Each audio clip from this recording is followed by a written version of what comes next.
स्वागत छ साथीहरु नेपाल अनलाइन स्कुलको युट्युब च्यानलमा। कर्णाली प्रदेश लोकसेवा आयोग कर्णाली प्रदेशले कम्प्युटर अपरेटर सहायक कम्प्युटर अपरेटरको नयाँ भ्याकेन्सी खुलाएको छ। खुला अन्तर्गत जम्मा 4 कोटा छन्। त्यसको लागि के कस्तो छ त पाठ्यक्रम भनेर म तपाईहरुलाई बताउन गइरहेको छु। प्रथम चरण हुन्छ सुरुमा। प्रथम चरणमा लिखित परीक्षाको हुन्छ 50 पुर्णाङ्कको हुन्छ। द्वितीय चरणमा प्रयोगात्मक हुन्छ प्र्याक्टिकल 50 पुर्णाङ्कको र अन्तर्वार्ता कतिको त 20 पुर्णाङ्कको हुन्छ। प्रथम चरणको लिखित परीक्षा अन्तर्गत 50 पुर्णाङ्कको र पास हुनको लागि 20 नम्बर चाहियो तपाईलाई। उत्तीर्णाङ्क 20। वस्तुगत बहुवैकल्पिक प्रश्न अर्थात् मल्टिपल चोइस क्वेशन 35 वटा आउँछ।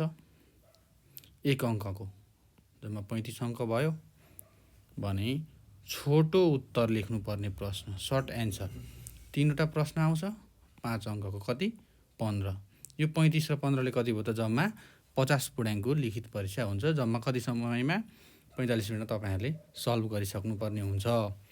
भने द्वितीय चरणमा जब तपाईहरु प्रथम चरणको परीक्षामा पास हुनुहुन्छ, पास भइसकेपछि द्वितीय चरणमा तपाईहरुलाई 50 नम्बरको 50 पुर्णाङ्कको प्रयोगात्मक परीक्षामा समावेश गराइन्छ। समावेश हुन पाउनुहुन्छ तपाईहरुले र त्यसमा पास हुनको लागि तपाईहरुले 25 नम्बर ल्याउनु पर्छ। 45 मिनेट समयको हुन्छ र अन्तर्वार्तामा 20 नम्बरको सोधिन्छ जुन चाहिँ मौखिक हुन्छ है। लिखित परीक्षाको माध्यम नेपाली वा अंग्रेजी दुवै हुनेछ हो र तपाईहरुले वस्तुगत बहुवैकल्पिक मल्टिपल चोइस प्रश्नको गलत उत्तर दिएमा प्रत्येक गलत उत्तर बापत 20% ले अंक काटिन्छ तपाईहरुको। तर उत्तरै दिनु भएन भने त्यसको खण्डमा त्यस्तो अवस्थामा तपाईहरु के हुन्छ त अंक काटिदैन। 20% भन्नाले तपाईले एउटा प्रश्न चाहिँ गलत गर्नु भयो भने 0.2% तपाईको कट्यो। 5 वटा गलत एन्सर गर्नु भयो भने त 1 नम्बर माइनस भयो। त्यसो हुनाले तपाईहरुले नजानेको क्वेशनको एन्सर नदिने नत्र नेगेटिभ मार्किङ हुन्छ है। अब कुन कुन टपिकबाट कतिवटा प्रश्न आउँछ त भन्दा सुरुमा कम्प्युटर फन्डामेन्टल बाट मल्टिपल चोइस क्वेशन यो प्रथम पत्र कुरा गर्दै छु म। 10 वटा आउँछ भने एउटा छोटो उत्तर लेख्नु पर्ने आउँछ। त्यस्तै गरी अपरेटिङ सिस्टमबाट 3 वटा क्वेशन आउँछ मल्टिपल चोइसको र छोटो उत्तर लेख्नु पर्ने सब्जेक्टिभ क्वेशन एउटा आउँछ। वर्ड प्रोसेसिङबाट 7 वटा क्वेशन आउँछ। एक्सेलबाट 8 वटा आउँछ। डेटाबेस म्यानेजमेन्टबाट 4 वटा आउँछ हो र प्रेजेन्टेसन सिस्टमबाट चाहिँ कतिवटा आउँछ 3 टा मल्टिपल चोइस क्वेशन आउँछ यतिबाट र यति टपिकबाट एउटा के आउँछ त सब्जेक्टिभ क्वेशन पनि आउँछ। फेरि रिभाइज गरे कम्प्युटर फन्डामेन्टलबाट तपाईहरुलाई चाहिँ 10 वटा आउँछ है बहुवैकल्पिक प्रश्न भने एउटा छोटो उत्तर आउँछ लेख्नु पर्ने। अपरेटिङ सिस्टमबाट 3 टा आउँछ मल्टिपल चोइस क्वेशन र एउटा चाहिँ के आउँछ त सब्जेक्टिभ क्वेशन आउँछ। वर्ड प्रोसेसिङबाट 7 वटा। इलेक्ट्रोनिक स्प्रेडसिटबाट 8 वटा। डेटाबेस म्यानेजमेन्ट सिस्टमबाट 4 वटा र प्रेजेन्टेसन सिस्टमबाट 3 टा मल्टिपल चोइस क्वेशन आउँछ भने यिनै topic word processing electronic spreadsheet database management system presentation सिस्टमबाट चाहिँ एउटा सब्जेक्टिभ क्वेशन आउँछ।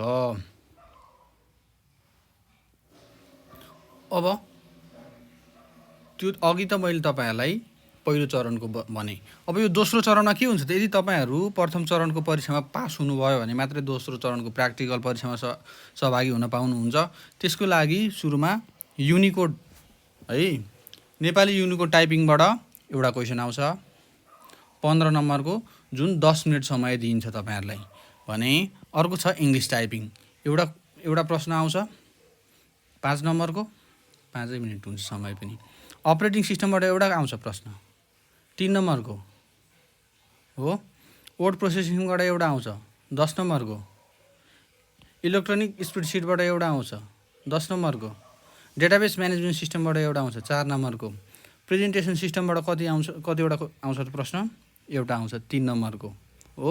जम्मा प्रश्न कतिवटा 7 वटा जम्मा कति नम्बरको त 50 नम्बरको कति मिनेटमा तपाईँले समाधान गरिसक्नुपर्छ 45 मिनेटको नेपाली युनिटको टाइपिङ तपाईँले 10 मिनेटमा सक्नुपर्ने हुन्छ इङ्ग्लिस टाइपिङ तपाईँले 5 मिनेटमा सक्नुपर्ने हुन्छ 5 मिनेटभित्र इङ्ग्लिस टाइपिङ जति गरिसक्नुभयो है भने यति छ नि यो यतिबाट तपाईँहरूलाई 30 मिनेटभित्र टाइम दिइन्छ कुनै पनि यति मध्ये तपाईँहरूले सल्भ गर्ने क्रममा यति पार्टबाट जति चाँडो गर्नुभयो तपाईँको समय चाहिँ सेभिङ हुन्छ अब यहाँ इन्स्ट्रक्सनमा भनेकै छ लिखित परीक्षामा छनौट भएका परीक्षार्थीले मात्र प्रयोगात्मक परीक्षा र अन्तर्वार्तामा भाग लिन पाउनेछन् हो अर्को महत्त्वपूर्ण कुरा के छ भने प्रयोगात्मक परीक्षा र अन्तर्वार्ता यथासम्मत एकै दिनमा लिनेछ प्रयोगात्मक परीक्षामा उत्तीर्ण हुने परीक्षार्थीहरूले मात्र तिनै भागको परीक्षाको प्राप्ताङ्क जोडी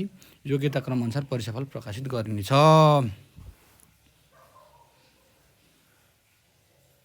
यो भनेको तपाईँको सुरुमा लिखित परीक्षा हुन्छ लिखित परीक्षाको नम्बर प्लस प्र्याक्टिकलको प्लस इन्टरभ्यूको सबै नम्बर तपाईँको टोटल गरेर अनि रिजल्ट के हुन्छ त प्रकाशन गरिन्छ अब के पढ्नु पर्छ तपाईँले कम्प्युटर फन्डामेन्टलबाट हेर्नुहोस् त यहाँ definition history generation characteristic type and application हैन overview of computer data and प्रोसेसिङको कुरा गरेको छ हार्डवेयर डिफिनेसन अफ हार्डवेयर अब इनपुट युनिट अन्तर्गत किबोर्ड माउस स्क्यानर भनेको छ सिपियु अन्तर्गत एएलयुको कुरो छ कन्ट्रोल युनिट मेमोरी युनिट हैन आउटपुट अन्तर्गत मोनिटर प्रिन्टर स्टोरेज डिभाइस अन्तर्गत primary auxiliary memory floppy disk hard disk हैन यी सम्पूर्ण कुराहरू तपाईँहरूले पढ्नुपर्छ हेर्नुहोस् त्यहाँ नेटवर्क कार्डको कुरा गरेको छ मोडेमको साउन्ड कार्डको कुरा गरेको छ त्यस्तै सफ्टवेयरमा डिफिनेसन टाइप्स अफ सफ्टवेयरको कुरा गरेको छ प्रोग्रामिङ ल्याङ्ग्वेज हैन फर्मवेयर एन्ड क्यास मेमोरीको कुरा गरेको छ कन्सेप्ट अफ मल्टिमिडिया भनेको छ इन्ट्रोडक्सन टु एएससिआईए एन्ड युनिकोडको कुरो गरेको छ ICT policy 2072 and electronic transaction act 2063 हैन सेक्युरिटीको कुरा गरेको छ सेक्युरिटी अन्तर्गत physical security of information technology infrastructure setting and protection of computer room and कम्प्युटरको भनेको छ डेटा सेक्युरिटी अन्तर्गत अब डिजिटल सेक्युरिटी अन्तर्गत antivirus firewall anti spyware and user authentication टाइपको कुरो गरेको छ भने यो सम्पूर्ण टपिक तपाईँहरूले हेर्नु होला भिडियो पज गरेर पनि हेर्न सक्नुहुन्छ त्यस्तै गरी कम्प्युटर नेटवर्किङबाट चाहिँ इन्ट्रोडक्सन टु नेटवर्किङको कुरा गरेको छ type of networking LAN MAN वान concept of email internet extranet world wide web डब्लुडब्लुको कुरो गरेको छ तपाईहरुले सम्पूर्ण कुराहरू डिटेलमा हेर्नु होला यो भिडियोलाई पज गरेर हेर्न सक्नुहुन्छ त्यस्तै गरी अपरेटिङ सिस्टम अन्तर्गत introduction to operating system type of operating system function of operating system file management बेसिकको कुरो गरेको छ concept of file and folder type of file and file एक्सटेन्सनको कुरो गरेको छ wild card and path name this operating system अन्तर्गत introduction to DOS different version of DOS system file and MS DOS and their फङ्सनको कुरा गरेको छ type of ducks कमान्डको कुरो गरेको छ use of command does command भनेको छ हैन यो सम्पूर्ण कुराहरू तपाईहरुले डिटेलमा आफै हेर्नु होला जुन कुरो भिडियो पज गरेर तपाईहरुले हेर्न सक्नुहुन्छ हो त्यस्तै वर्ड प्रोसेसिङ अन्तर्गत हेर्नुस् है यहाँ सबै कुरा भिडियो पज गरेर हेर्नु होला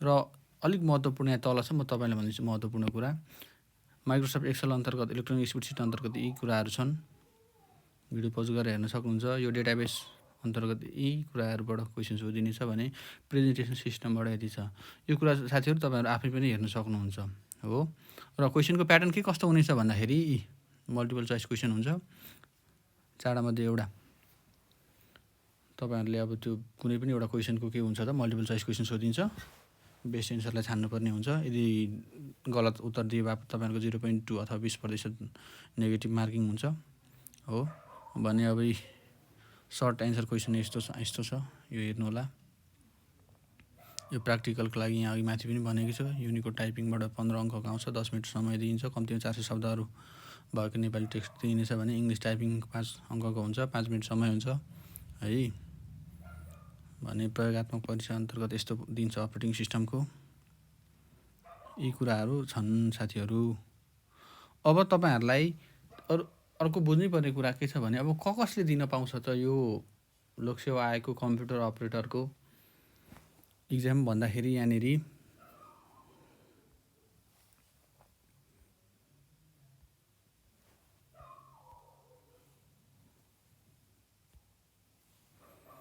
सहायक कम्प्युटर अपरेटर पीभीटको लागि के छ भने मान्यता प्राप्त शिक्षण संस्थाबाट तपाईहरुले न्यूनतम पनि मिनिमम पनि एसएलसी असोज र उत्तीर्ण गरेको हुनुपर्छ।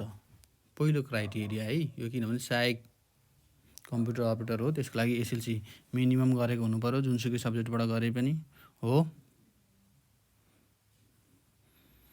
एसएलसी तपाईले पास गर्नुभएको छ र मान्यता प्राप्त रजिस्टर्ड संस्थाबाट कम्तीमा पनि 3 महिनाको कम्प्युटरको तालिम लिनुपर्छ है यसको लागि चाहिँ। अथवा तपाईले विज्ञान तथा प्रविधि मन्त्रालयबाट सञ्चालन भएको सेमी स्किल मेन पावरको लागि सञ्चालित 3 महिनाको कम्प्युटरको तालिम लिएको हुनुपर्छ यसमा तपाईले फर्म भर्नको लागि। र फर्म भर्नको लागि के छ त उमेरको हदबन्दी भन्दा भन्नुहुन्छ भने मिनिमम पनि तपाईहरु 2078 साल 11 महिना 16 गतेसम्म 18 वर्ष पुरा भई 35 वर्ष ननाएको हुनुपर्छ पुरुषको केसमा, र महिलाको केसमा 40 वर्ष ननाएको हुनुपर्छ। यहाँ उमेरको हदबन्दी भनेको छ है 2078 साल 11 महिना 16 गतेसम्म हो। र यति कुरा तपाईहरुले बुझ्नु पर्यो। अब अर्कै बुझ्नु पर्ने कुराहरु के छ भने तपाईहरुले फर्म भर्दाखेरि कसरी पेमेन्ट गर्न सकिन्छ। यदि तपाईले अनलाइन मार्फत पेमेन्ट गर्ने हो भने राष्ट्रिय वाणिज्य बैंक छनौट गरिसकेपछि अनलाइन पेमेन्ट गरेर चाहिँ कनेक्ट आइपीएसबाट लगइन गरेर पनि भुक्तानी गर्न सक्नुहुन्छ भने अब अफलाइन हो भने राष्ट्रिय वाणिज्य बैंकमै गएर तपाईहरुले के गर्न सक्नुहुन्छ त पेमेन्ट गर्न सक्नुहुन्छ। यो त थियो तपाईहरुले बुझ्नै पर्ने कुरा। अब यसको एक्जाम कहिले हुन्छ भन्नुहुन्छ भने 2069 साल 2 महिना 21 गते, सरी 2079 साल 2 महिना 21 गते बिहान 7:30 यसको चाहिँ के हुन्छ त एक्जाम हुन्छ। साथीहरु हामीले नेपाल अनलाइन स्कुल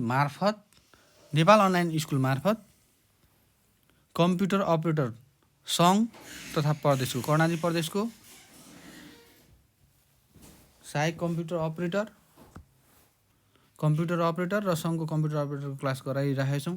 यदि तपाईहरु इच्छुक हुनुहुन्छ भने हामीलाई 98495 98495 95895 नम्बरमा पनि डाइरेक्ट कनेक्ट गर्न सक्नुहुन्छ भने हामीले तल डिस्क्रिप्सनमा हाम्रो फर्म लिंक राख्दै छौं। फर्म लिंकमा पनि तपाईहरुले क्लिक गरेर हामीसँग सिधै जोइन हुन सक्नुहुन्छ।